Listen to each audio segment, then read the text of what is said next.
that's when my sister really starts to lose it, and she's like screaming the dog's name and stuff, and so they're like, "Are you ready for this?"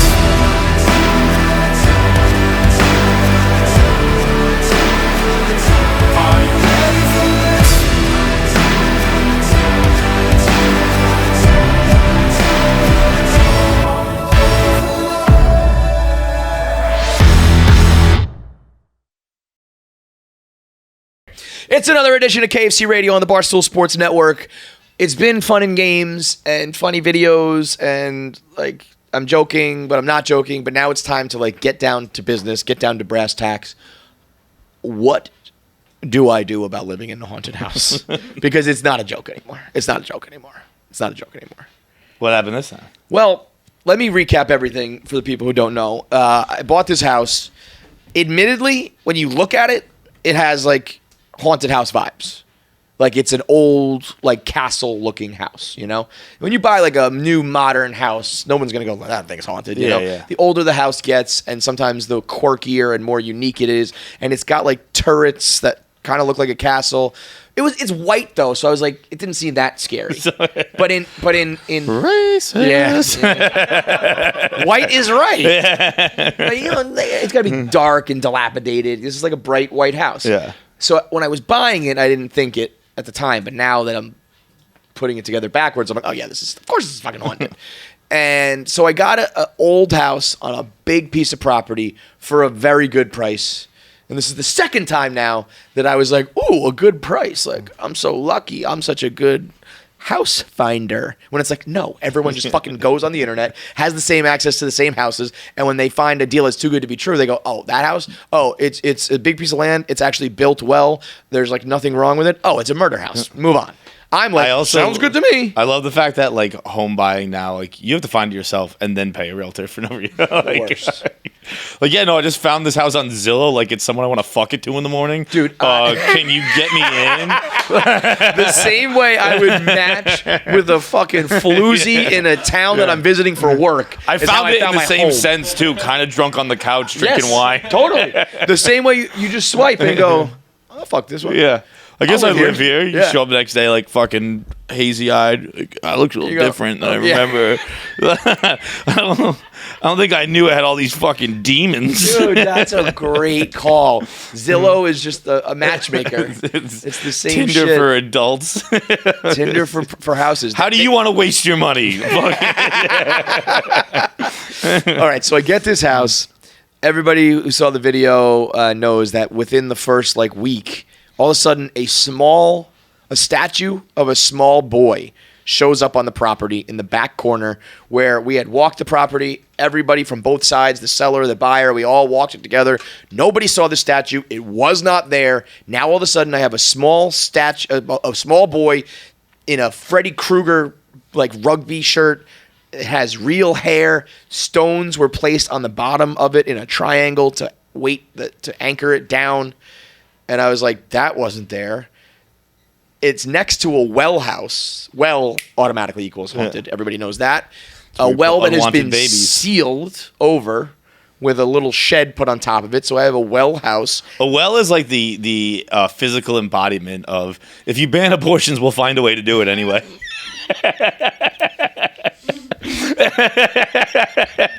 It's just a baby hole. Is that where you get your water? No, that's where I put our babies. Yeah. What's that thing over there? It's the baby death trap. Yeah.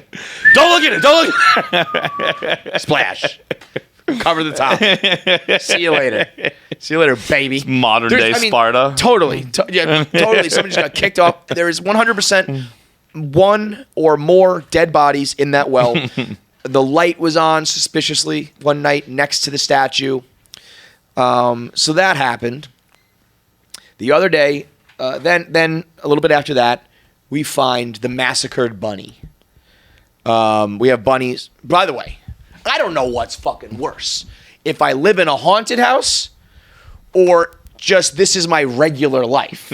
Because on my property, there's a family of bunnies. No, not that. There's a hawk. There's a big fat fucking hawk that patrols flying around. There are crows. There's a murder of crows that show up every day. there's a woodchuck, there's a fox, and then most recently I saw a goddamn raccoon. I live in a fucking zoo, John. Yeah. I don't know what's worse. Is if I just naturally live in the country where I have a fucking zoo of animals, or if it's haunted. Bro, you bought a house in the country. It's not the country, bro. I'm like 2 feet away from a mall. Kevin bought a good priced house on Frat Road. It's like, these guys have parties. Listen, I didn't. There was also a family of deer too. You're describing a good, beautiful home. No, bro. Well, the problem is that's fine. The little bunny hops around. The deer come through in the dewy grass. Fine. When you start finding massacred animals on the property, things change. When they're alive, it's change. nice. When they're dead, it's not. We great. found a bunny that was ripped apart, completely disemboweled. Next to the dead pelt, like the pelt of fur, was its stomach and its other organs. Its intestines were like strung out like long ways, and its fur was everywhere. I was like, did somebody hit this with a lawnmower? And so I'm like, listen, I'm a city. I said I would rather deal with the city rats and the homeless people before I got to deal with dead bunnies and swooping hawks and fucking raccoons in the day and all this other shit. This is not Noah's Ark, bro. I'm not doing the animals. I'd rather just get back to the city and step over the dead bodies and the human shit and stuff. I'd rather deal with the homeless atrocities than the human atrocities than the goddamn animals. So it's either best case scenario is I'm goddamn Ace Ventura, pet detective. Worst case scenario is it's haunted, because that's how it starts. So like there's a weird statue, which is completely ridiculous. There's a well. Then there's a massacred animal. That always kind of happens in the movies where like the daughter goes like, Daddy, what's that? And the dad's like, nothing, honey, nothing. Like, get over here, like whatever. And then they look and they're like, what could have done that? Yeah. You know? And then I'm playing with Keegan the other day. He has his Spider-Man mask on.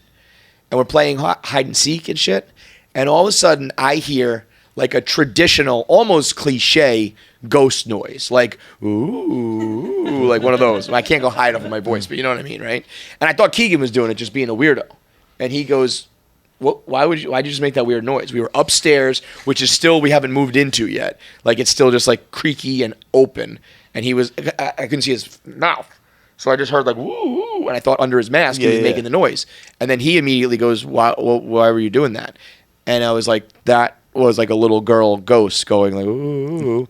So I just was like, in the moment, I was like, oh yeah, I didn't want to scare him. So I was just like, yeah, I was just being silly. But on the inside, I was like, fuck. It's like, you weren't making it. I wasn't either. What is that? And then, I don't know, just maybe the icing on the cake. There was an earthquake in New York. Never happens, right? A 2.2 earthquake in the middle of the night. The exact epicenter, my town. Really? My fucking This town. is going to crack open like Stranger Things? Town. Totally. If you don't think that was like the demons awakening and coming out, I mean, it's a haunted house. The fact that no one's lived there for a long time. Yeah, the couple that used to live there was like they might be dead, to be honest. They were like 90. Yeah, their children took care of the closing, and they were like 75. It suggests that the house had become accustomed to no one living there. Right. And now they're a little upset. Right. They're like, this is our house. Yeah, right. So this is my question, though. How does one... I will tell you this much. Every horror movie I've ever watched, I always go, I would just leave. Yeah. I would pick up, and I would leave, and I would eat my losses.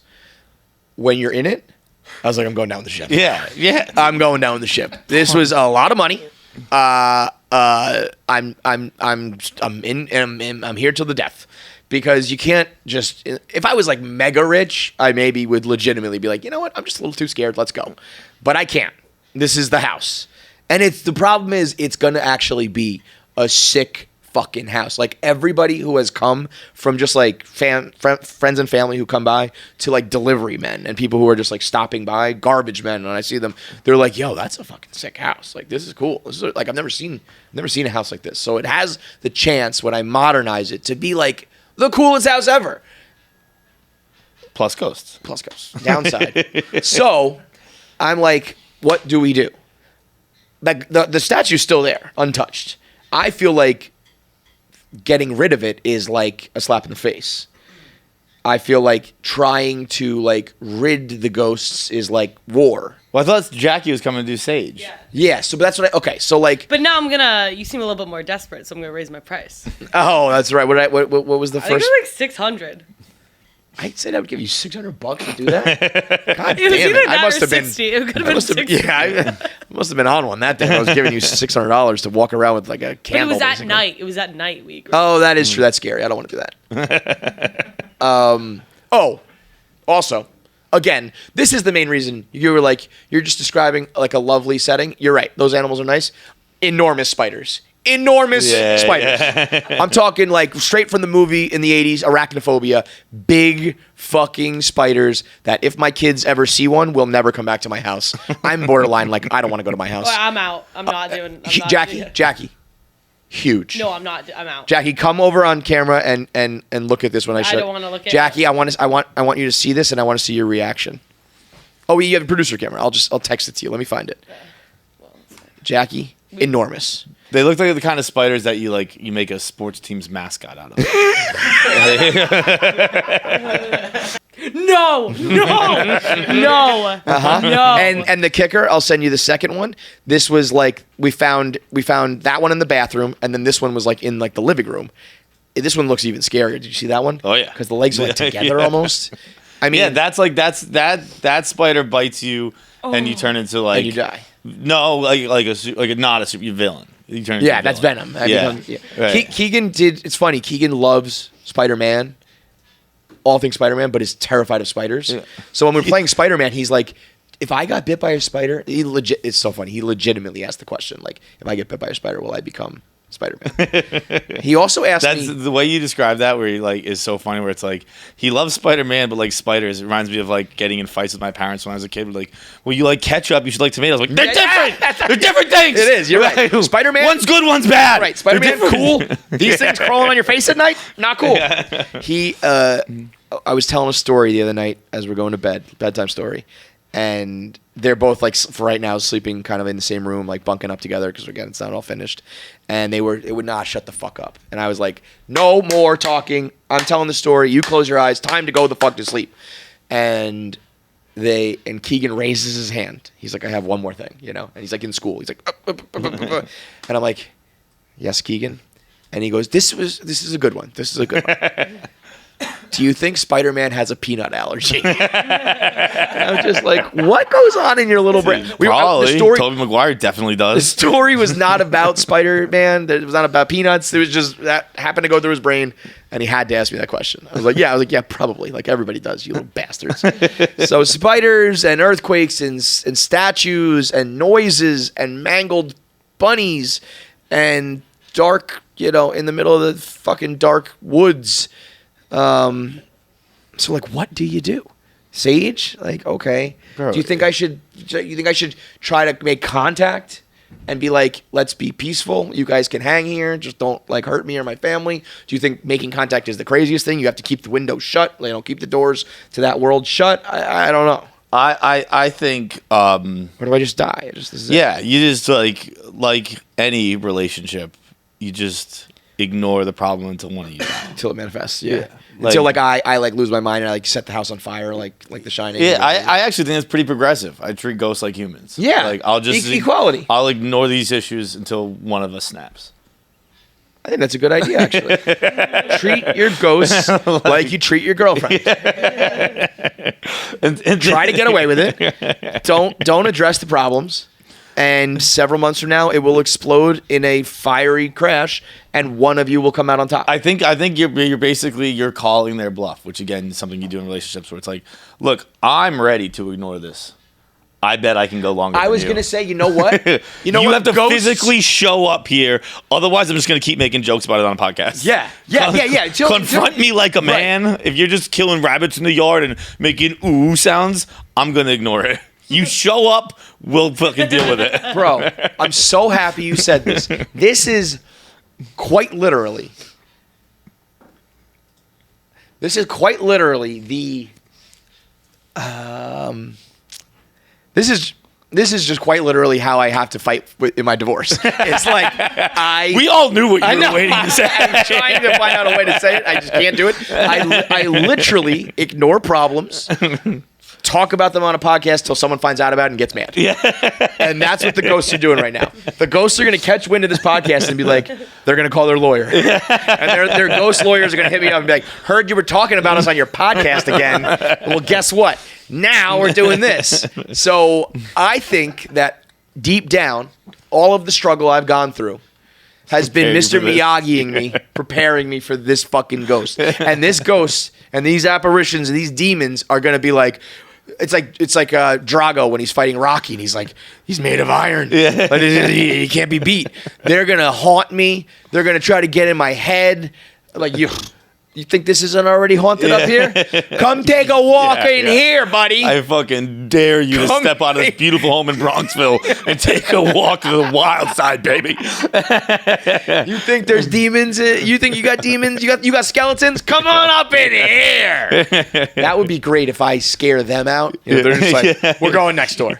We're going next door. All of a sudden, the neighbor's like, there's dead bunnies. We haven't had any of that. Enjoy them, motherfuckers. The bunnies in my head are wearing strap-ons, dude. I get fucked by bunnies. It's some fucking weird Toy Story shit in here. You're dealing with fucking Disney out there. In here, it's a fucking nightmare. I love that. That's my only hope. But I genuinely believe it. Part of me thinks that everything we've seen here in our world, like, ooh, like hellfire and brimstone. Ooh, like, scary, like, ghost outfits and blood, like, whatever, Big fucking deal. You ever been goddamn, cyber stalked? You ever been fucking haunted by thousands of people at the same time on the internet? You ever been fucking... Goddamn. Bring it on. Bring it on! So what's the first... I just live my life then. Live your life. Like, so tomorrow night, I see a ghost. I see like a whoosh go by. Like a little, I see something. Ignore it or go to that room. No, you have to bring it up. But do I talk to them? No, they have to talk to you. Oh, you've never had an angry woman whoosh by a room? Right. Fucking grow up. All of a sudden, I'm going to hear the cabinet slamming. Oh, like I haven't heard of that when I'm trying to watch TV. And you're slamming the fucking dishwasher and fridge door and all the cabinets trying to get my attention. And I just keep on. I'm just going to be playing Zelda, Same bro. thing. Like, no. I feel the emotion in the house. Totally. I opened the door. I knew what was going on. Yep. You're going to have to address it. Yep. Bro, as a kid, people did not play chicken against me because guess what? I'll crash right into every time. I'll keep fucking going. I don't give a shit. I'm Jason Statham and fucking Dom Toretto. Let's go. All right, so you guys want to have a haunted house party soon? The pool will be done like as soon as I got to get a water truck to come fill it up. That's how fucking big it is. Can I come by one night with the camera and just like... Totally. Paranormal? Yeah, paranormal activity. I mean, I would love to actually set up like you can come by and do whatever you want to do, but I think we should also set up like a stationary camera that just runs all night to like catch things. This does sound scary though. I'll be honest, I'm talking a big game, but all of this scares me a lot. I had a fire going. The first fire, I finally cleaned out the chimney. I got the new shit in the bottom. All I've ever really wanted is I love fires. I love fireplaces. So like it's a very modest goal. A billion people have fucking fireplaces, but I was like, I always just want a nice house with a nice room that has a fireplace. But this room has like big arches and has an old timey chandelier that like is still there from like a million years ago. And the fire was going and I was looking at it and I was like, this is so haunted. This is like if you were to make a set for like a scary scene right now, this would be it. It's just so funny how like this way is like beautiful, and this way is like, you're dead. It's like Kinsey scale for houses. That's so great. That's like, it's like, you just kind of like finger in your ass. Oh, you're gay. That's the difference between haunted and beautiful. So, okay, good. I'm happy I talked that through. That was very productive. It is Thursday, May 25th. I am clapping like a girl in an argument, but that means because I'm excited. I am excited because today, the machine is out. I genuinely feel like I'm a part of this movie, despite the fact that I have absolutely nothing to do with this movie. I love Bert. I feel so connected to Bert and everything such a welcoming group that I feel invested in this movie, and because of that, I'm begging you to get tickets, go see it, go with a group of guys, get some beers beforehand, get some pirate water beforehand, get drunk beforehand, go in theaters and watch The Machine. I have done it already. I have seen The Machine. I don't want to give any spoilers, but I will tell you at one point, Bert turns a throat into a pussy. God bless you. Am I right? I don't know what that was. But it's if you're anything like my taste in movies, it's a perfect movie. It is funny. It is exciting. The action is insane. It's awesome. It's such a perfect retelling and reimagination of the Machine story, where I didn't know how they were going to do it. They pulled it off flawlessly. It's the perfect way to spend a Memorial Day weekend. We don't have to tell you what the story is. You know the story. It's the story of The Machine. Get your tickets now. The Machine is now playing. It is rated R. Get your tickets. Go see The Machine. Make sure this movie does well. That opens the doors for everybody to do movies in the way they want them to, do TV shows. It helps the field. It is not just about Bert. It is about everyone here trying to make their way. And if we show Sony and show the studios and show everyone that something like this could be a massive success, who knows? Maybe they take more chances on little fellas like us. Go see The Machine. Get a ticket. Even if you don't go, just get a ticket. It costs one drink at a bar. Have a drink. Get a ticket. Get another drink. Who gives a shit? Go to the theaters. They serve drinks in the theaters now. Get a drink. Get a ticket. Go to the theater. Get a drink. Watch a great movie. Go get more drinks. The Machine. All right, so the one other thing, I'm terrified now. You know what terrifies me more than the fucking ghosts? Is the amount of people who are telling me how hard the upkeep and how expensive the upkeep is going to be on the house. I'm like, I get it. I've never really had a lawn at all, let alone a big one. So you got to do more landscaping and shit. But like, I kind of want to get a ride-on mower and just have like. You're gonna mow your lawn? Like I'm not gonna push it. If I get a ride along somehow, like I don't want to buy. Like, I don't know. If I come across a ride along somehow, I will probably every now and then at least. I think it would be peaceful. It's like Zamboni, and like have my course, if you will. Oddly satisfying. Yeah, and I love that shit. Yeah. Like I do love like when you go up and down and it looks different, like the way you cut it makes it looks different grass. Yeah. I do like that. So there is a chance. I understand I'll probably fall off after like twice. But it's like, okay, I don't know. It's very big. The lawn is very big. I know that. But like the amount of people who are like, you're gonna regret this. I'm like, guess what, buddy? I've never not regretted one thing I did. So put it on the list. Like look at everything else I've done wrong when it comes to homeowning. This is at the fucking very bottom. But people have me fucking terrified. And then I see, what it takes to maintain a house and a lawn. And apparently you just got to be out there during a fucking torrential downpour. Yeah. What the fuck was your dad doing? Dude, just being a dad, I love man. your dad is such a dad. He is dad goals to the max. Well, not being like Ned Flanders' dad. Like he's still like got an edge to him. But like when he is in dad mode, I mean, we'll put the video in. It was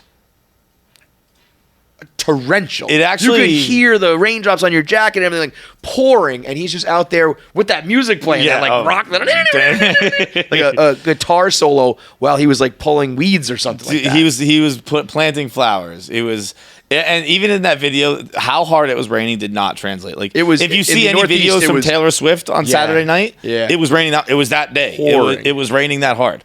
And I woke up. I went to Taylor on Friday. And I woke up Friday. She put me in a coma. Unbelievable concert. Dude, 10 out of 10. She put it down. Dude, it was unreal. I had so much anxiety about that show. From the moment she's revealed on stage, I was just bebopping, skedaddling. It was fucking awesome. Bebopping and skedaddling. But so I wake up Saturday morning at like noon, and I went outside. And I was like, "Oh, where's Dad?" And I looked in my kitchen. I could see out the window how hard it was raining. I was like, "Where's Dad?" And I was like, "He's outside gardening." And I was like, "What do you mean he's outside gardening?" And she said, "He's outside gardening." Was she surprised? No. No. Nothing surprising. Yeah. And I was like, "Why is he gardening?" She said, "He's worried about the worms or something like that." I was thinking there might actually be some logical reason to it, but like... And I went out thinking he'd be in a raincoat. No, nothing. Just gardening, just being a dad. Dude, when the funniest part was when you were like, "What do you do?" And he was like, What do he you was mean? very confused. What do you mean? What am I doing? I mean, it's gardening time. I'm gardening. I'm sure. Maybe the soil's wet and the worms come out or whatever it is. There's, I would hope, a logical reason, but it's like, come on, are you out of your fucking mind? Are you fucking crazy? What? What is it?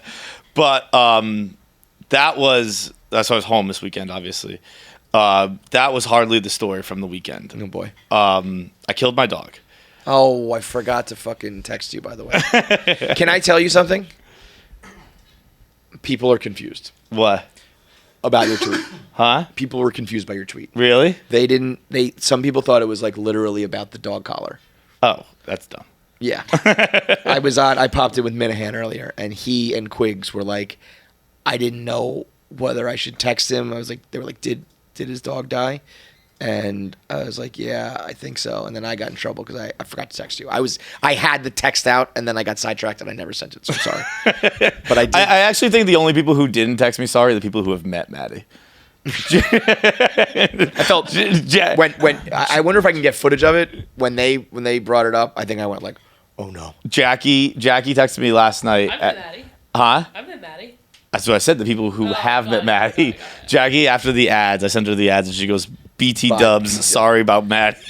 I was like, thanks, Jack. Thanks. I think people thought that maybe like the collar, like, because I know what you're doing. I didn't just want to be my dog's dead. I know exactly what you're doing. But was- dummies out there were like thinking that like it was the last collar in existence, and that got like ruined or something like that. Yeah, no, I don't care about a collar. Yeah. Again. Yeah. Well, I am very sorry to hear that. The- Maddie was awesome. What happened? How'd you kill her? She's just old. Oh, I thought you killed her. You said you killed her. Yeah. I thought you went, what's her name? I literally killed her. I thought you went Brittany did Lynn. it. But Jamie Lynn. But it was in perfect Maddie. It was the most outrageous day. Like her final gift was just the best story of all time. Where so Saturday starts and we're having like family conversations. Like I knew going home this weekend that I was probably gonna put her down and that I didn't know that. It was man. gonna be. I knew for sure it was gonna be my last time seeing her. Oh. And my mom had called me. My mom took her to the vet on like Tuesday, and then called me and was like, "They say I know I've recently joked about the dogs, the vets not knowing. Yeah. They nailed this one. It was To the hour. There's Steph Curry from 3. It's 50-50, but this one was nothing but net. And so we get home Saturday, and we kind of it was day 5. They said she had like 6 days. She wasn't in pain, but it was like she had like I forget what the medical term, but she had like a sac around her heart that was gonna explode. And she's gonna have a heart attack. Jeez. And that sounds like the plot of like a James Bond movie. Yeah. I have this implant in my heart that has 24 hours where it explodes. And so like Saturday she's not doing well, and we're like having family conversations about like, are we being selfish, that kind of shit. And all the while, first of all, it's funny how like aware you become of things, because we're just sitting in the kitchen and Maddie's there sick. She's fine. She's just laboring and all that kind of stuff. And like we're laying on the ground with her, and we're like, so like it's probably like 5 p.m. I would just be weeping. Bro. It was a lot of crying. Yeah. But then like my nephew was there, and he's a baby, so he doesn't get it. And we're like, hey, we're doing sad There's today. a moment. We're doing sad today. Yeah. And then the music's playing. My mom just always has music playing, but like somehow it ended up on fucking Who let the dogs? no, it was Christmas music, and we're like, so everyone's crying, and then like silence falls upon the house. Like, is this the first Noel? My mom's like, yeah, sorry. So she hits her phone, she changes the music, and puts on like Dolly Parton, and it's like, lay your head upon my pillow. We're like, not this either. No. Go back to Noel. It's hard to find a fucking. Back to Santa Claus. We gotta put the dog down playlist, but Yeah. you're 0 for 2 so far. And we decide that. Oh, by the way, this entire time, we're taking turns hugging and crying and blah blah blah blah blah. I'm just getting texts from Nate. Just I'm so extremely sad, and that was nice to put in perspective. Like, yeah. You have to kill your best friend, but at least your foot's not broken. Sorry, your toes hurt. I was gonna go to Vegas. Shut up. I didn't even tell him. I was just like, yeah, it sucks, man. We should put down another dog, Nate Dog. Let's put him down. But so Sunday morning, my mom wakes me up, which is a shitty thing. Like, it's time to go kill the dog. like it was 9:00 in the morning, and she's like, we have a 10:00 appointment. Was she? I could see her being Stonewall. No, she was. It was a little bit of both. She was The Rock, pragmatic, and also Yeah. she didn't get very emotional until the end. You need somebody in those situations to be The Rock. She thanked me for bringing it up, and I was like, I didn't even think about it. Like, Bring what up? Because I had to come home Sunday, so I was like, we have to make a plan for. Oh, I was like, I'd like to be there. Like, Yeah, this is it. it seems like it actually is good. A lesson for my parents, where it's like, the second you guys are on the fence, Do it. I'm gonna do it. Yeah. Because it is with with your dog. Going you're forward like, with the family, everybody now knows, John Henry's going to plan his travel schedule around your death. Oh, John's in town. Pull the plug. He's not going to be back for a couple weeks. It is like once we know you have. Like it was they terminal. said It was a wrap. they didn't want Maddie to leave, and my mom was like, "No, like the kids are One coming home more this weekend. weekend. Yeah. Like they're like, we should put it out now." And she's like, "No, I'm gonna take her home." And she was very sick and it was just like, we have to do this. But so she wakes me up Saturday morning, and I have on like she wakes up and she's like, it's about time, and I was like, okay. So I go upstairs, I put on like shorts and a t-shirt, and I go upstairs and I'm like laying with her and doing the whole crying thing and all that shit. And By the way, this is not the one you did the dance with, right? That was yeah, no, I both of them. Yeah. Oh, I thought you. No, they both came. If you've yeah. never seen John dance, Maddie, it was Maddie I was holding. right? I think. No, it was Maisie I was holding because she was older at the time. Maisie I was holding. Maddie was jumping up the whole time. Got it. Okay. Well, the holding is the cuter part, but that was when you were crying because you thought she was gonna. That was the original story, right? What? Where I thought that was when you were like, we have to put the dog down, and then you didn't, and she lived like 4 more. That years. was Maddie. Right. I mean, So- that was Maisie. So you were dancing with them, thinking like, this is it, right? Yeah. Is that when you're John is dancing to Ed Sheeran with Maisie, and it's the saddest, cutest, nicest thing. You got so hosed on the hockey challenge and the dog challenge. Yeah, I'm like undefeated in Barstool challenges if we're talking real about it. Right. Because dancing with your dog to Ed Sheeran like beautifully well. Also, one of the only people who beat Dave in the goalie challenge, which he said he won somehow at the end of it, despite the fact that I won. it's a very clear cut. Like, More no, I goals or scored not. 6 times. I won. Yeah. Anyway, But so then I go downstairs to my room, quote unquote, to like get my shoes, and I like look, and I was like, I can't wear this outfit. I can't pop this fit off. I can't throw this fit at the dog funeral. It doesn't show any respect. Like, I'm in fucking athletic shorts and a t-shirt. I'm not gonna wear this to kill. So it was trash. Yeah. Oh, okay. Yeah, I no, thought was you were like dressing like cool, and it was like, oh, I don't want to do that. No, I was just like, I can't. Like, this is disrespectful. Like, this is like, it looks like I was doing something else and was like, might as well while I'm here. what kill did a you dog. wear? Nothing crazy, but just jeans and a sweater. Comes out in his fucking Amsterdam outfit, red bell bottom, smoking his cig. But make sure we get a good picture. But like, it was weird. Everything about it is so weird. Where you're like, I never think about this kind of thing. Like, is this a dog killing outfit? And then, so we go. And I'm so sad. It's so sad. We're like, So sad. I'm like last time, like, come on, Maddie. And last time you put the fucking leash on her. And then like we get to the fucking vet, and it's like, she's like sniffing around, and like, I don't want her to stop. It's gonna be the last time she sniffs anything. So like, Yeah. usually like, come on, and it's like, I Let don't her have know, her like, I moment, don't want yeah. this to be like the last time. I don't want to fucking pull you in, like, Yeah, bark out an order at you. yeah.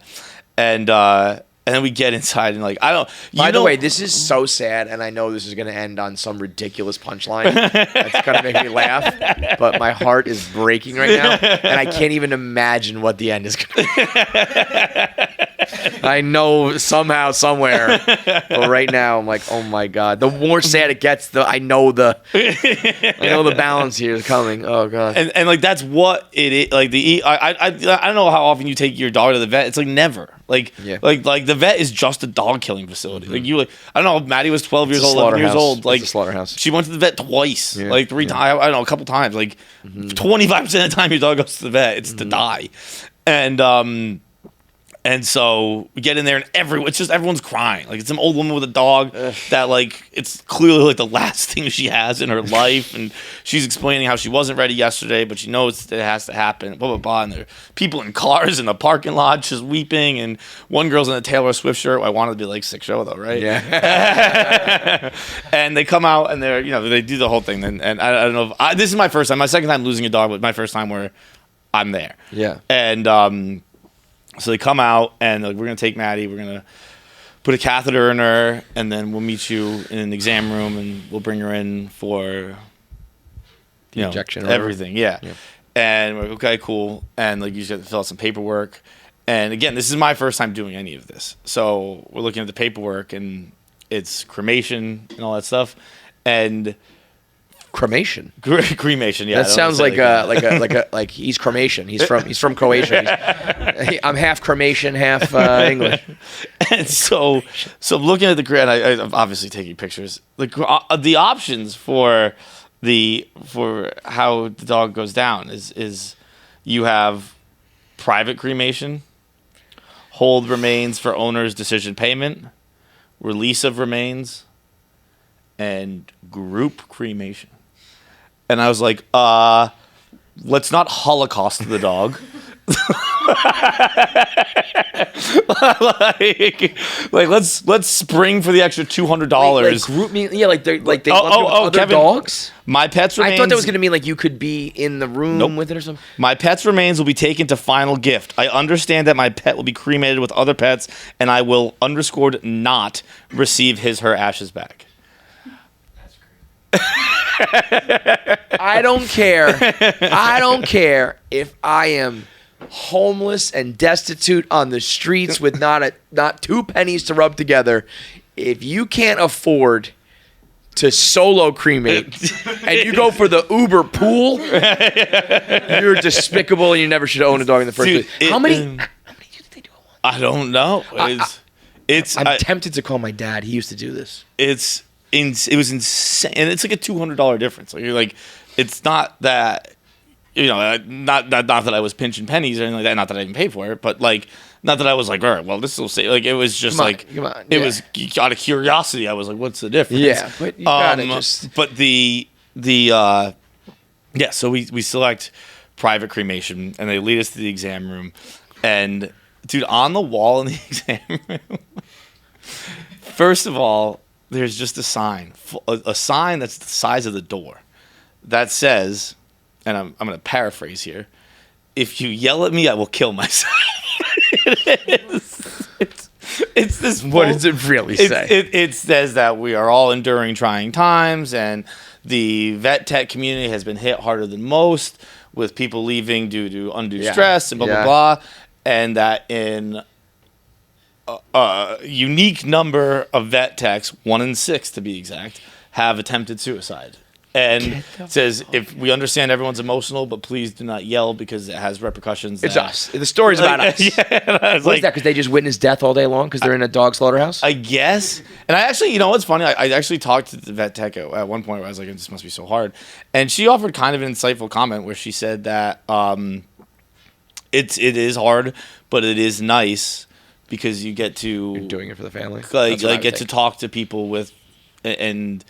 I guess we get to work it out with them. And so I was going to say, you almost become like a psychiatrist or a psychologist. Like she's like, usually if you're dealing with a human, it's always ending badly. And I was like, it's pretty interesting. Like my dad used to, as like a kid, work at a vet, and I'm pretty sure he was like throwing the dogs in the thing. Really? And it becomes like another, it's like a job. Yeah, so you're just like.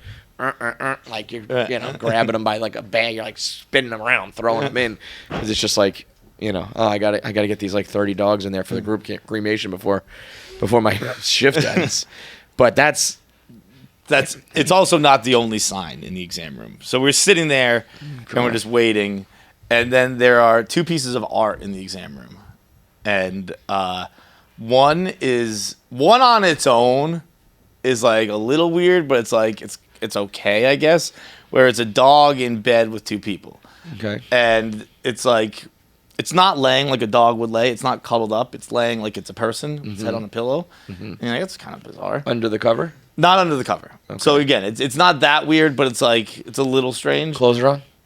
Uh-huh. Clothes are on the humans? They're under the covers. Okay. And then the next picture is 3 cats in bed with a human feet sticking out. And it says in words, menage a cat. I was about to make a joke about sex with animals, and I was like, "That's stupid. Don't even make that joke on your dumb podcast. No, let alone have." I was like, "We're in the bestiality room." Okay, this is rather. "This is the animal sex part." So we're in there. It's me, my mom, and my little sister. Is this where you fuck the dogs? Yeah. Okay. Before or after? Okay. Fuck now. Okay. We're sitting there. We're like, "This is so fucking bizarre," and then they bring.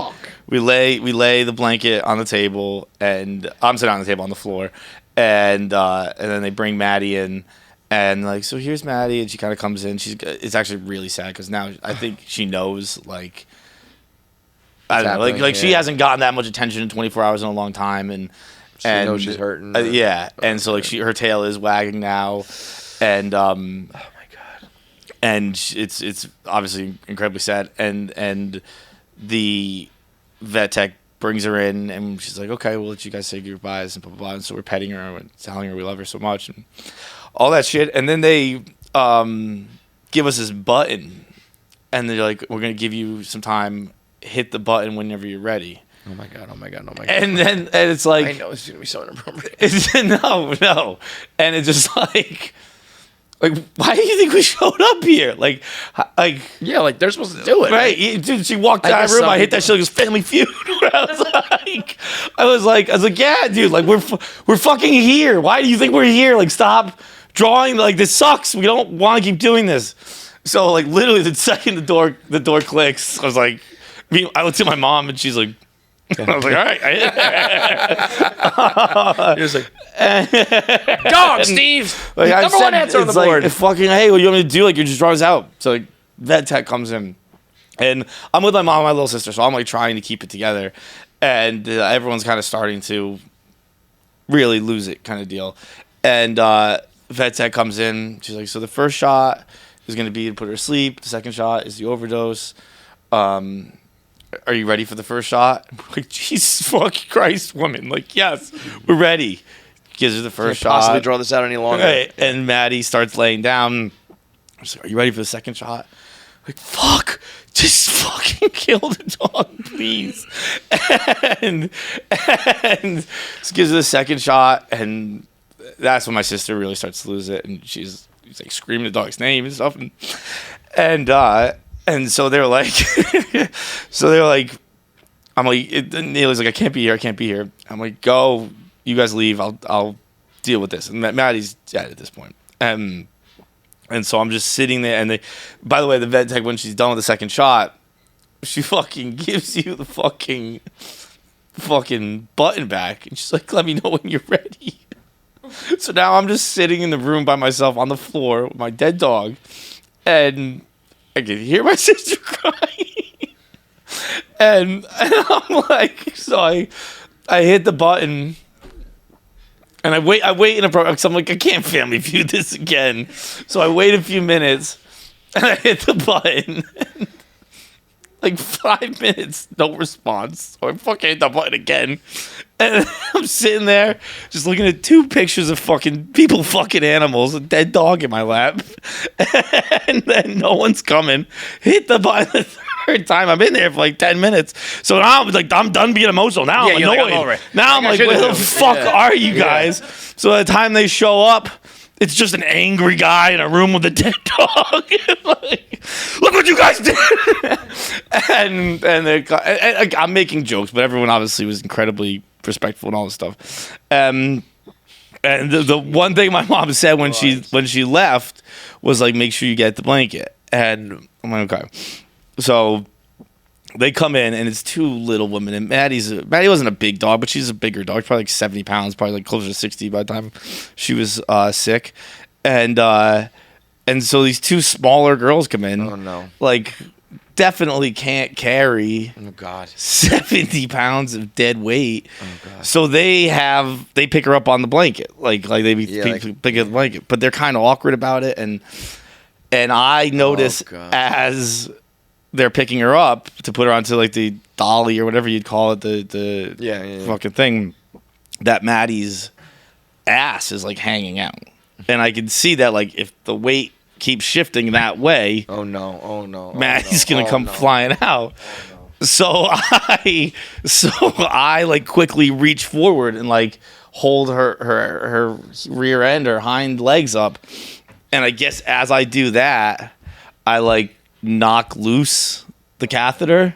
Oh my God. So Maddie, so it wasn't like a bunch of pee gets all over me. And I help her onto the thing, and I kind of move my legs, but I'm like, it's whatever. I'm not upset about it. But I'm like, well, now the blanket has pee all over it, and like I'm not gonna make them pick her up again. So like I'm just gonna leave this blanket. I go outside. They are like, where's the blanket? I'm like, guys, the blanket covered in piss. So they go back inside. Covered in literally dead dog piss. I don't have the heart to tell it. I don't want to tell my sister that like kind of gruesome story. Yeah. And so I'm like, it's just a thing. Like let's just leave the blanket. She goes inside. She wants the blanket back. Comes out, blanket in a plastic bag. She's like, they said to wash it. Yeah. I'm glad that's how they left it. Yeah. And then so like I've been like keeping it together pretty well the whole time. And but I left my water inside too. And so I'm like, can't get a bottle of water anywhere else. Let me go back to the dog slaughterhouse. You wacko. So I don't go in. So we get in the car, and I was like, can we stop at the Shell? There's a gas station across the street. Can we stop at the Shell? I need to get a water. And I'm like, finally, like, get my water, get my two waters, walk up to the front desk, and again, I've been being like, fucking man, it's just me. I'm handling this shit. And I put the waters down. I see the sign. it's this dog treats, and it's tail wagging treats for your best friend. And like I just have this image of her tail wagging, how happy she was right before, and I start fucking I break open, and so I'm standing in the middle of a Shell gas station, holding two waters, covered in my dead dog's piss, just crying. I obviously just start laughing my ass off. Like, so now I'm just in the middle of a Shell gas station in the middle of nowhere, openly weeping but laughing and covered in urine. The scene. People must and the woman have been just goes, "Are you okay?" And I was like, "No, I'm fine." And she goes. The second water's free. I was like, oh, thanks so much. Thanks. Holy shit, dude. You're like your own version of that story from Fenway the other day where everything just kept getting worse. Yeah. Cry laughing in the middle of the fucking place covered in dog piss. But then Jesus. The really the greatest part of all of this, because it's really been all awesome. I put up that story. I put up a little fucking tweet, just like 4 pictures of Maddie, and pretty quickly get a text from someone being incredibly nice to me. It's Dave Portnoy, and he commented "R.I.P." under your tweet, and I was like, I haven't seen Dave tweet at Feitelberg in like 20 years. Yeah, he texted me. He's very sorry. Blah blah blah, and then went so far. And this is a phrase I bet you never thought anyone would hear. Like, Dave's been outright nice to me once in my life when my dog died. Like, we've been fine, but like outright nice. Yeah, he's told me good job probably 3 times. Right. Outright just like nice one time, where he said I don't want to exploit what he does, but he said the phrase "maybe this will cheer you up" was texted to me. When dead dogs fly. I mean, I never thought I'd hear that. I am going to find the nearest pound, and I am going to show up there every day and just say, point me to your oldest dog. I am going to be the Grim Reaper at this place. Just so Dave is nice to me all the time. The dogs are going to see me walk in and be like, I hope it's not me today. Dogs will see me walk in and know their time is almost up. Because John is so self-conscious. He needs the validation from Dave every once in a while. Maybe this will cheer you up. Yeah. Holy fuck. But anyway, that was my weekend. I don't know what the craziest part was. Them threatening to kill themselves, the holocausting being an option, the dogs fucking, the pit. It was just like one thing after another. And I'll tell you what, I mean, the Dave text is the craziest thing of all. The most, all those other things I can expect to maybe happen. Yeah, the bestiality, not so much. The Dave text might take the cake. I got to do the rundown right now. But what did he say would cheer you up? It was a Taylor t-shirt he made. And he was like, I'll send you a t-shirt. Is that what he's saying? I don't want to spoil it. It's a very cool t-shirt. But he's just saying, like, this will cheer you up because I made it. To sell? Or for It's you? to sell. His thing to cheer you up for the dead dog was... Something you can buy on BarstoolSports.com. I now I'm realizing it's funny. I was like, that's just so nice. He was going to do it anyway. He was going to do it anyway, but it did cheer me up.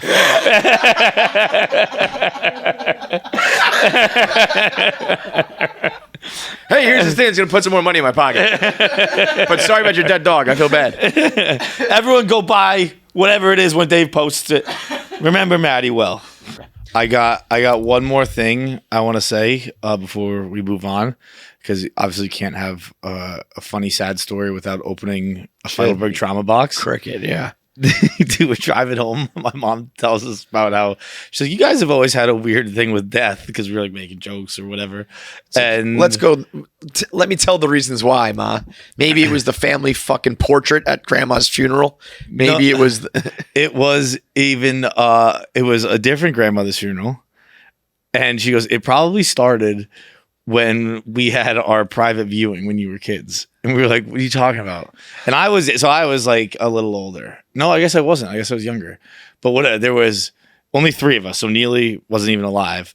But we were like 4, 2, and 1 or whatever we were, our ages. And my mom's mom had died.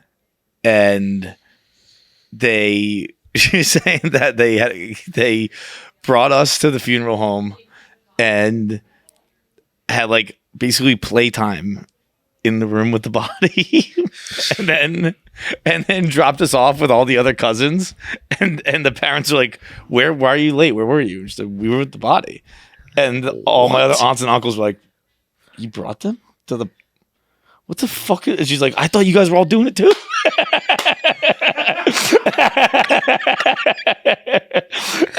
What all the cool kids were doing? I was like, she's like, we made you pray. You were crying about it. Wait, how old are you?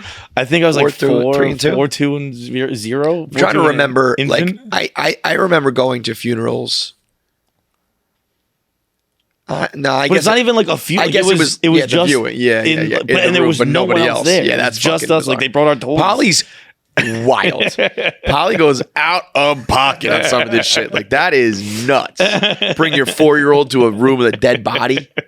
Brought our toys so we could just play. I mean, it's better than like making you sit there and look at it. I think it's weird to play with the toys. I guess, but did you like? You probably didn't even know. Oh, I have no memory of it. Yeah. But it probably somewhere deep down is fucking in there. You know. All right, it is time to do some gambling. The Barstool Sportsbook is the only way to do that. I am opening up the app on my phone right now because it is that easy. Let's see what the this is an internet in the apartment in the studio or in the office issue. But right now for this weekend, we have the Charles Schwab Challenge. Michael Block to make the cut. Plus 260. Done deal. Bet with Foreplay. Bet with friend. I just said all of their names at once. Trent, Frankie, Riggs, bet with the boys. Got that. Got Celtics, obviously. Got NASCAR, Winsurance. got everything. The Barstool Sportsbook is now also offering a $1,000 bonus for new players. If your first bet loses, get up to $1,000 in bonus cash back. So download and create an account today. Use code KFC to unlock your $1,000 bonus. Be sure to use code KFC to unlock your $1,000 bonus. Terms apply. Must be 21 plus. Gambling problem? Call 1-800-GAMBLER. Perhaps can you slide over by the mic? What's up, Feits, KFC, of course, Jackie. Fun fact for you guys. I know we hear everyone all the time talking about, like, blood is thicker than water. But did you guys know that the full saying is actually the blood of the covenant is thicker than the water of the womb? So that means pretty much everyone uses that completely wrong. Every time that they say, well, blood's thicker than water, it literally means the opposite. So, hope y'all have fun. Thanks. The blood of the covenant is thicker than the water of the womb? Also, why are you always surprised when someone says, like, of course, Jackie? Well, it just was. I don't know why it threw me off. Every time you're like, huh, that's surprising. It was just sweet. Whoa, I really like a shout out. You like a shout out? I enjoy a shout out. Yeah, I had a feeling. I enjoy when people kind of like do like a little like and Jackie and then they wink. So now you know you're only getting that. Yeah. I know. But I want to be authentic. Like Okay. if you do, What are you trying What is it? What is the I deal with the don't know. markers? It's stressing me out that it's kind of low, and I'm speaking into the mic today. I decided. So Very impressive. We're just learning that the microphone is broken after 3 months because yeah, Jackie hasn't used it once. I don't even see her anymore. This is Colleen and Vinny's spot. That's true. Okay. As for the blood of the covenant, I don't know what any of that means. The blood of the covenant is thicker than the water of the womb. So the blood of the let's try and guess what that means. The blood of the covenant. Well, the covenant is So friends before family? I don't know what a covenant is. I am looking it up. Looking up a covenant. And the water of the womb, I would guess, is your water breaking. Covenant and Yeah. agreement. Covenant's an agreement. Okay. The blood of the covenant is thicker than the water of the womb. Yes, that is the phrase. The An saying agreement with means God. that chosen bonds are more significant than the bonds with family or the water of the womb. That is okay. I'm gonna be honest. I didn't get what he was saying. Yeah. This I don't think should be a surprise to anybody. I was like, I don't understand anything he means.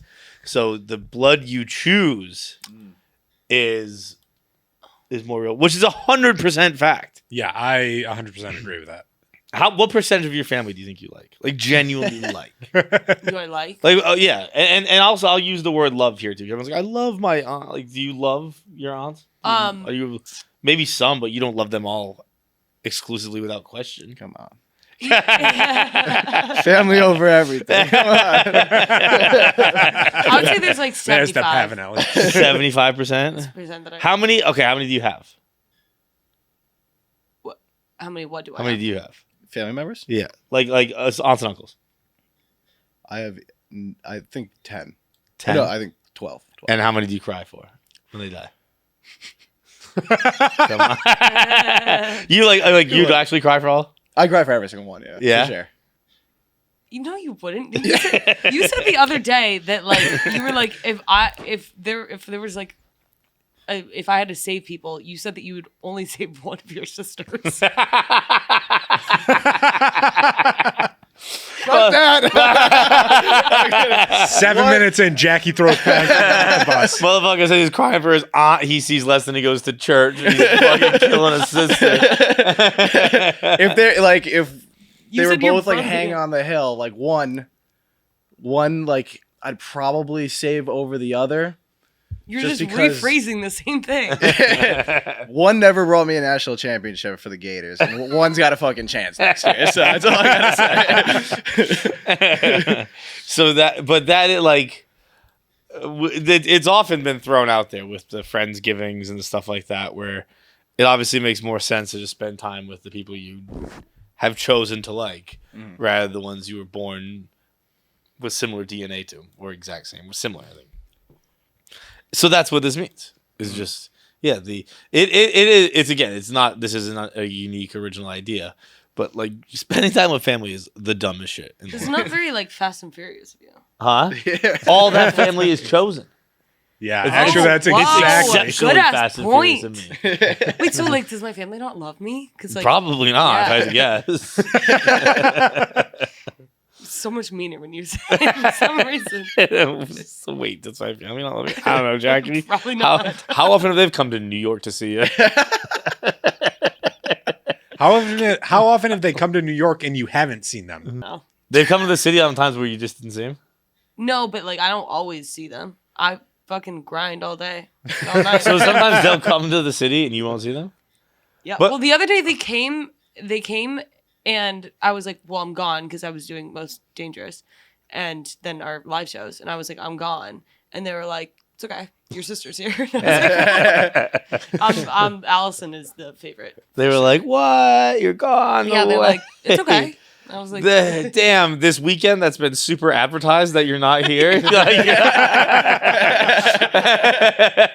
and this was like before they booked their flights too. I was like, you can change it. Let me guess. Whatever weekend we're in Detroit and Buffalo, they have another trip to New York. It keeps happening. They keep the KFC Radio tour schedule on their refrigerator. We're free these dates. Oh, fuck my family. But that's Really fucked up. It is advertised. Yeah, it is. It's very public. It's not kept a secret what weekends you will be here and what weekends you won't. And they're not doing anything. Today I got picked up by an Uber because I'm going to Amsterdam. As you listen to this, I'm in Amsterdam. I'm going with my mom this time. It's a slightly different trip. And the Uber driver picked me up. I have a bunch of luggage with me. Was like, he's like, "Oh, going on a trip?" And I was like, "Yeah." He's like, "How long are you going for?"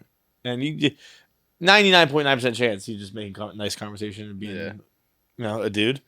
And I was like, he's gonna break into my apartment while I'm gone. But then I was like, that's crazy. Like, if you're getting picked up at your house, that's one thing, like Home Alone style. Like, I'm gonna break into an apartment building and guess what apartment I live in. That would be nuts. But I'm actually surprised that doesn't happen more often, like with delivery people. what do you mean? Because like with delivery people, you. I wasn't really listening to what you were saying, but I was just I'm sorry. But I was saying like with delivery people, like you give them your apartment number and you like and your apartment, your home or home. Yeah, sorry. And like they never rob you. But it's because you're there. Yeah, but they could come back later. Like they know. Well, they know it's a house, but you know that stuff from the street. That's a good point. But like, what if I don't know? What if they saw me and they're like, "Well, she's cute." Oh, you talking raping? Yeah, raping should happen a lot more often. Well, I mean, Burglaries. Cut that, and by that I mean cut out. I mean clip that. It shocks me that women order delivery ever. It shocks me that I was a DoorDash driver. Yeah, I know that was crazy. But the fact that if I was a woman, I wouldn't get food delivered. I wouldn't get mailed to my house. I wouldn't fucking do. I'd wear one of those fucking condom things. I don't think you were around for these. I blogged this on my Condoms. On my back in the day, we used these things called condoms. It was crazy. No, Google this. It is fucking. I blogged it on my old blog, like in college. I guess we call them dental dams. Yeah. Right? Like it's like a dental dam, but it's full of spikes. So if you get raped, oh yeah, it basically sticks to your dick. Yeah. And I remember you guys talking about you have to go to the hospital to get it removed. So if you go into the hospital with one on, this is it right here. Yeah, this is exactly. This is the exact. I bet this came out in like 2009. See when this article was written. Yeah, that's exactly it. 2010. You have to go to the hospital to get it removed. So if you go to the hospital with it on, they know you raped somebody. God, Wait, so Be like, I'm just fucking around with it. wait, but I'm confused. So it goes in there. Oh, and then So that goes into your hooch, and then when the dick goes in, it can't come out because the teeth go into it. I'd wear that thing, and boy, would I dress slutty. Oh my God. I'd be out there asking for it. Wait, this is completely off topic. Sorry, but this. This started with blood is thicker than water. We're on fucking dental Well, so dam that condoms, that so. reminds me, like trying to decipher that hot cross buns. The hot cross buns. See how they run. What the fuck does that mean? Is that the lyrics? Yeah. Wait, no, that's not it. Typically, if lyrics are correct, it's not this hard to look them up. I know. So usually, when you're looking up lyrics, if you're remotely close, it's an autofill. Yeah. It's not. It's The, not the like one that came up is error 404. Hot cross buns. One penny, two penny hot cross buns. If you have no daughters, give them to your sons. One penny. There's nothing that says the other run. I get can that. hear it. See Yeah. how they run, Right? But maybe it's because you just said it. I don't know. This is definitely one of those times where it must be so frustrating listening to the show. I know. Because someone knows what we're talking about and they're screaming in their car. You fucking morons. It's this song and this song you're combining. They sound similar. All right. Well, Anyway, the point of the matter is Paz would kill one of his sisters. Jackie's parents hate her. And it is definitively like blood of the covenant is thicker than the blood of the womb is 100% accurate, and we should start using that one rather than the other one. That's some fucking propaganda started by some fucking dickheads, I bet. that blood you just drop we just drop the parts that make the sentence smart. yeah. Blood is thicker than water. Is blood itself thicker than water? I think so, yeah. Yeah. Familial bonds will always be stronger than other relationships. They definitively won't. Most of my family, I never see. Most of my family, a vast majority of my family, I see. You would die for your immediate family over a friend. Probably. So kind of checks out. Depends. I feel like the people that use this though and throw it at you Are Italian. I was going to say are like not your immediate family. It's somebody trying to get you to come to a party or some shit. But Someone that needs a loan. yeah, yeah, definitely that. Come on, dude. Blood's thicker than water. Okay, yeah. I learned a fun fact the other day. Do you know in his career, Yogi Berra caught, I believe it's 127 back-to-back doubleheaders? It's fucking insane. That's nuts. That's nuts. They give guys like 3 days rest if they catch more than 7 innings. We have 5 catchers on the Mets right now. I never know who's going out because they all have Really? to sub in and out. It's crazy. Dude, I think it was 127. It was something absurd like that. Back-to-back doubleheaders. Because for like 8 hours that day, you're just in the squat position. That's fucking insane. How is he able to walk after 40? I don't think he was. I think he stopped growing. I think his body's like, we're gonna be down here a lot. Let's just be little. By the way, I figured out Three Blind Mice, Jackie. Yes. See how they run. And I think it is the same tune. Oh. Okay. What's up, KFC Fights, whole gang? I'll keep it brief. So I have a golf event for work that I'm about to go to. And over my lunch break, gambled on a fart, lost, shit my pants. I'd show you, but I'm not Jersey Jerry. What the fuck am I supposed to do in this situation? I mean, the stain is visible. Like it's gonna get brought up, and I don't know if I should lie about it or just own it, you know? So basically, question is, what would you guys do if you shit your pants and had to go to a public event and where people are definitely going to see you shit your pants? Dog, when I hear about this kind of stuff, like I've obviously heard that phrase before. I've gambled on a fart and lost. I guess I'm not a betting man. I've shit. Look, I'm not trying to be like living in an ivory tower. I shit my pants. I'm a regular guy here. but like, I've never shit my pants where I'm like, I can't be in public. They're gonna see the shit in my pants. Like, you get a little bit in your underpants and you fucking throw those in the trash. You move on with your life. For it to get through 2 layers is crazy. Like, would you fucking shit your pants and do a cannonball? Like, how does it get that? Does it get that through your pants? Like that's like I feel like when I hear that, I feel like I've never shit my pants. No, because when you gamble and lose, like it's almost like when you spit and are able to like get it back up. Yeah, like, when you start feel like you're losing, you like can suck it back up. But like you never go all the way through with it. This doesn't really sound like something that like you could suck back up. You can suck back up. Such a disgusting. Also, did he say when you suck your shit back up into your asshole? Did he say he's going? Does he still go to the event? Was he just voicemailing actually, us you know. with shit in his pants? Call it a day. You shit your pants. You're done. You were sick. You came down. Like, I mean, he's got an Iowa State shirt on. If you guys are listening, so like, I don't know how far away can a Walmart be. I was gonna say that there's, or it's like you have to have a friend. It's like you said, like you text somebody, like I need a pair of underwear.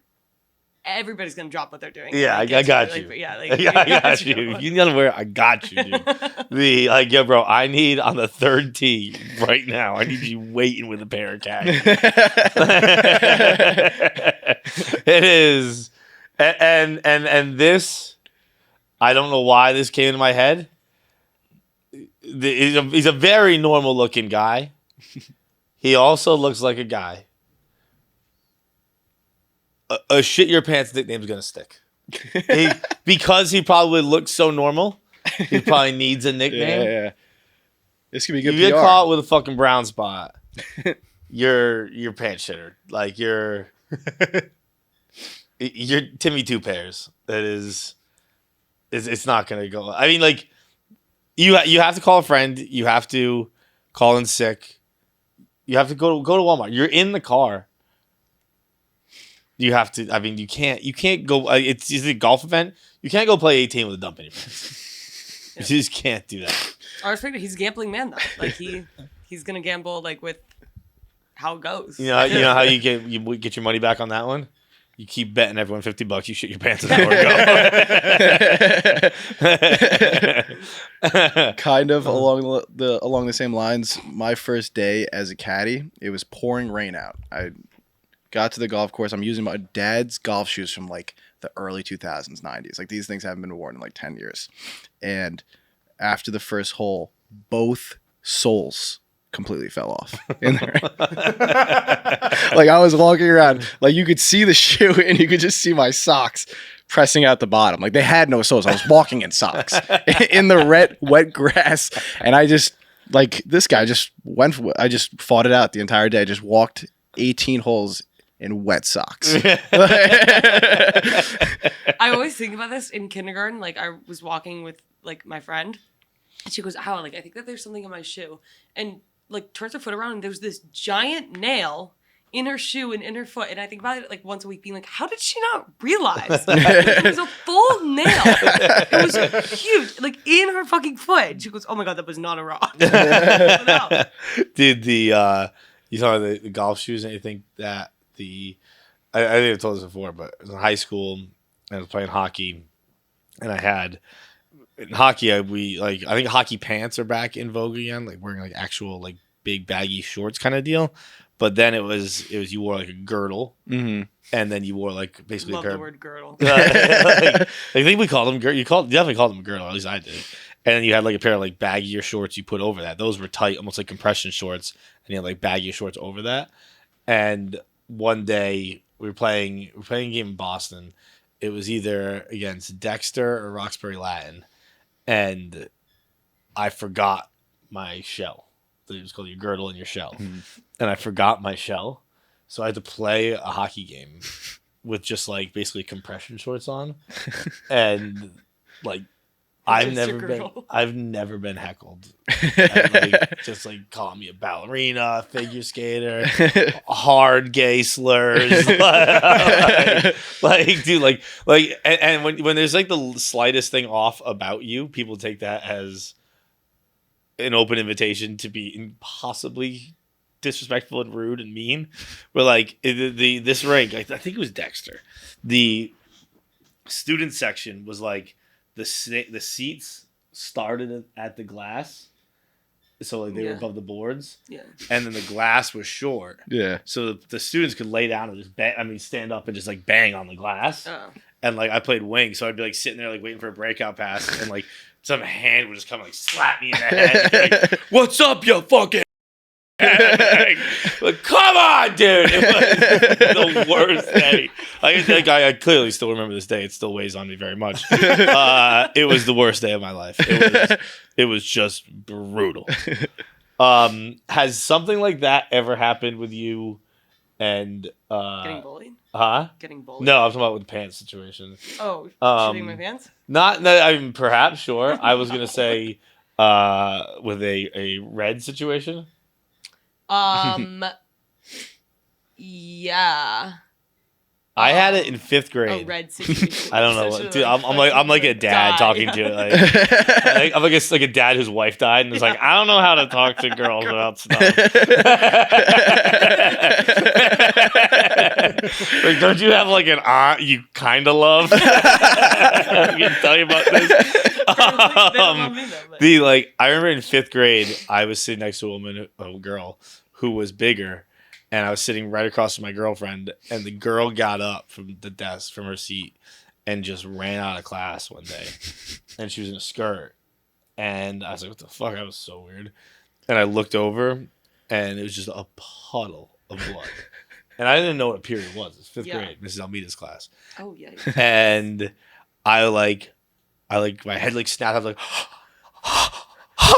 and as I was doing that, I sat across from my girlfriend, and she just started kicking. She obviously knew what a period was, and she just started kicking my foot. She goes, don't. And I was like, what are you talking about? Don't tell anybody. Did you do that?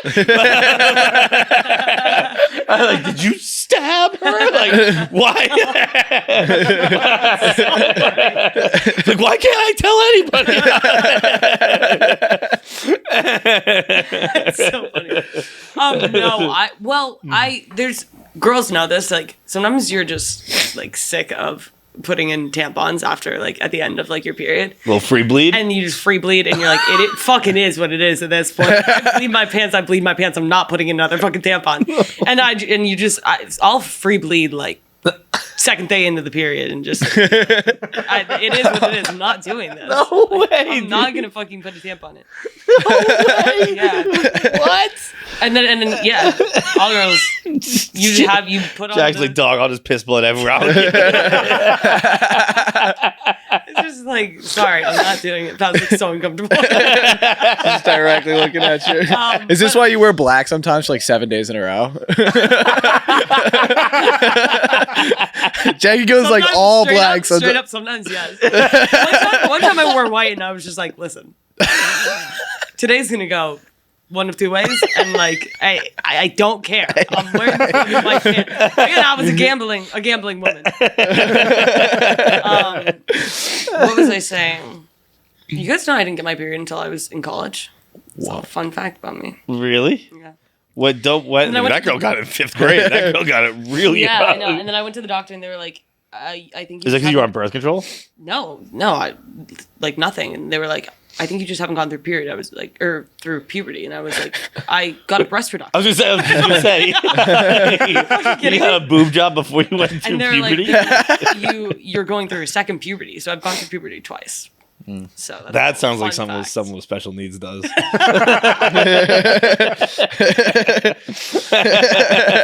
Anyways, that's like fun fact of the day. Like, we didn't nail it the first time. Let's give it another shot. She's still not a functioning adult woman. The best I can do is inject a little more estrogen and see what happens. Your body's just like a chef in the kitchen. You're like, hey, putting it back in the oven. Yeah. 10 more minutes? Yeah. Anyways, that was probably TMI all together. No, that was good. Yeah, next time you see me wear black, you know. Jackie's like, I'm not going through a goth phase. It's just a heavy flowy. I have a feeling that that's gonna stick, and don't start. Yeah, no, I'm not gonna. Don't start what? Nothing. I'm gonna ask it one more time. No. What is it? Yeah. Nothing. Okay, I was gonna give it 3. I thought for sure it was coming 3. If you give them, like, if I was about to say, like, don't call me that, and then, like, I was like, that would be dumb, because then. No, that'd be crazy. Yeah. What was it?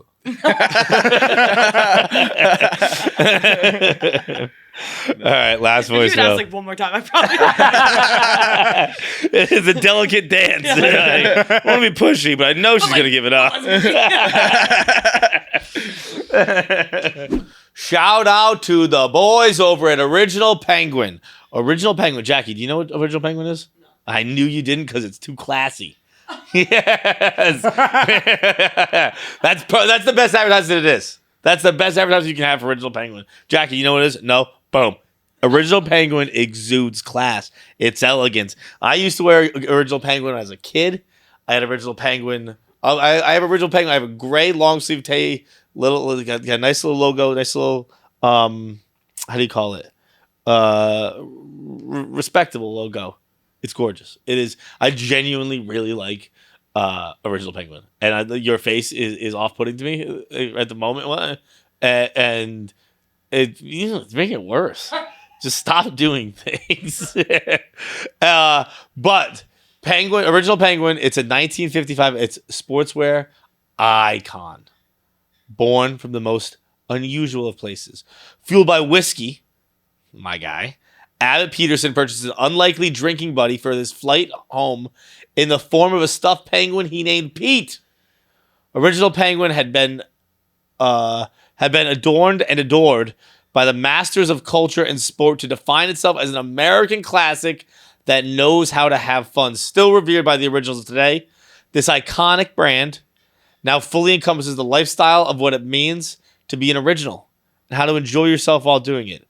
We are what you wear for good times. Original Penguin's featured ambassadors include Cam Smith, Alicia Tomjanovich, Mackenzie McDonald, and Matt Wright. It's a truly iconic brand that I'm honored that they're advertising with us. Original Penguin, their spring summer 23 collection. By the way, when you're getting into the fucking brands with collections, spring summer 23, the SS 23, the FW 23. Moving up in the world. Shop Original Penguin's Spring Summer 23 collection at originalpenguin.com and enjoy an original good time. What's up, guys? This is a follow-up voicemail to my first one about the 50 Shades of Grey and Den of Vipers for fights. So apparently the NHL is fighting over book talk. You may ask what book talk is. Well, it's a side of TikTok where these women go feral over the characters in certain books. And when I say books, I mean porn. That is sold in Barnes & Noble. So, according to my wife, Seattle Kraken are in the lead, but their close second is the Blackhawks. And she put, and I quote, the NHL is catering to the book talk fans. So, with both teams no longer playing, which team do you think will win in the book talk challenge, the Seattle Kraken or the Chicago Blackhawks? Okay, first of all, Jackie, you seem to know exactly what you're talking about. The whole I've time. never seen you nod your head. You're like, Yeah. yup. So that's wrong. And The book talk it's just funny because I just got 2 books from book talk, and I'm still reading the Christmas book. Yeah. so what is book talk? It's just like they talk, it's TikTok talks about books. Okay, so And- how did anime get into this? Well, I don't really know, but Colleen Hoover, and there's like a lot of other but Colleen Hoover like pretty much writes like smut, like. Okay. No, I don't know exactly. I've never read it. This but, guy's like, wife is so horny. Yeah, but like book talk is like really horny. Where I mean, if he's the one who called in with the 9/11 one too, right? Yeah. Like, oh yeah. he called it with 9/11. 50, it's like 50 Shades of Grey. Yeah. My wife's just fucking herself to like the undead and English CEOs and to Seattle Kraken.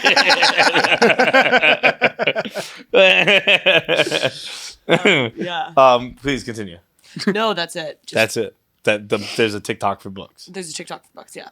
And I just learned of this, and I am trying to get onto Book Talk, but okay. And then maybe I was misunderstanding then.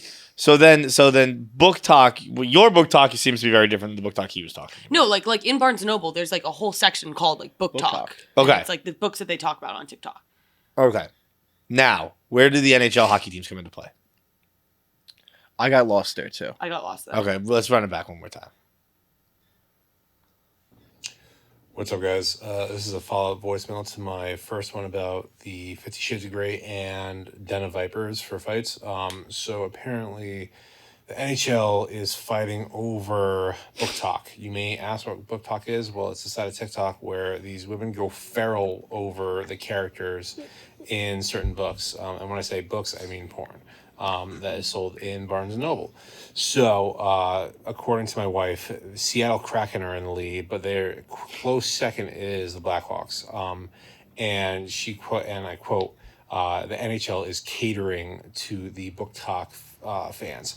So, with both teams no longer playing, which team do you think will win in the Book Talk Challenge, the Seattle Kraken or the Chicago Blackhawks? I'm somehow more Still confused, yeah. Let's see if Can you just Google like NHL Book Talk Challenge? That's what I'm trying to look that up right now. While we're doing that, like the Kraken, I can see It's being a lot of goalies doing splits over here. So how do we make KFC Radio? I was just thinking that. Yeah. Because if foreign Talk, I women know- are calling up international significant others or brother-in-laws and trying to fuck hockey teams, just laugh at one of my stupid jokes. That's all I need. I'll do whatever. Book Talk, TikTok's just like, it's just everything. It's just there's like, hey, here's this really weird thing that like got all these people really famous. You're like, what are you talking about? I don't understand it. I was thinking that they want to fuck the mascots. What? No, why would you think that? Because I was thinking You thought anime. there's anime. And then like I was like, oh, Kraken makes sense in my experience with anime. I didn't realize that's don't know. where you were going before. Yeah, 'cause I now that was makes thinking it was some kind of anime with the mascots, and I was like, oh yeah, Octopus. I've seen plenty of because he's like feral porn, and he's talking about how he called in with other fun facts about fucking like 50 Shades of Grey and 9/11 and shit. So I thought, oh, the octopus is fucking things, and then I was like, I think every way that you would make the Chicago Blackhawks mascot fuck is racist. Yeah. It's so weird that like a team of hot athletes, though, you assumed that they wanted to fuck the mascots. It's a fucking. We're talking about a fictional TikTok. Like you think? Yeah. Oh, I thought everyone was a normal person who wanted to fuck humans on this weird feral section of TikTok. Yeah. It's weird. You were thinking, oh, I bet it's just a bunch of hot men. Well, I don't know, but I know that TikTok loves like the bit like scary men who are like gruff and like you like break them down and like then they get softened for you or whatever. So maybe you and Kevin need to lean into that, like be like. I like think scary. you're on a specific version of TikTok. You're just revealing some things Maybe like about pretend you, to be a Jackie. firefighter or something. Yeah. Yeah. I'm just trying to help you out. You can take that advice or not, but that's what I'm hearing the woman love. Is that what you're hearing? Women love tall, dark, mysterious, and handsome. Yeah. And then they're like tough, brooding. They're like brooding, but then like one night, like you like just, yeah. Yeah, you're like getting hot and bothered. You're like playing with your hair, looking off And into the they break distance, down, playing with your yeah. hair. Like, yeah, I don't know, just like something like that. And they get in a fight, and then they push you up against the wall, like that stuff. That's what I'm hearing that the woman like. But who knows? They're fucking bitches are crazy, man. Oh man! All right, it is time for our interview with Matt. What mascot would be the sexiest? Philly the Fanatic, Philly the Fanatic, the baseball mascot. the baseball mascot. Well, yeah, is it? Are we only talking hockey? Because That seems to have been a pretty central point. Yeah. I don't know. Which one do you want to fuck the most? I think it would probably be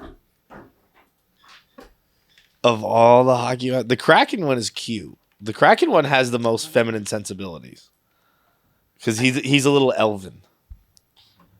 Let me look it up. If I'm remembering correctly, he has a little fairy sprite to him. Because the men are not looking for. Oh, this octopus. Well, you're looking like I'm talking about the like yes, I think the logo is very octopusy for this Kraken, but the mascot is not. The mascot seems to be more like like I said, like a woodland creature. Yeah. It's like a troll. Yeah. The mascot seems like maybe a gal who went to Skidmore, came to New York for the weekend, was like, fucking, I'm staying here. Cut her hair, got into the pop punk scene. I don't know. Just something.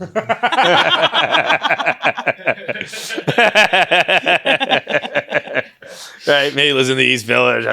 Has a septum piercing. I don't know. Me and Jackie got way too detailed at the fantasies of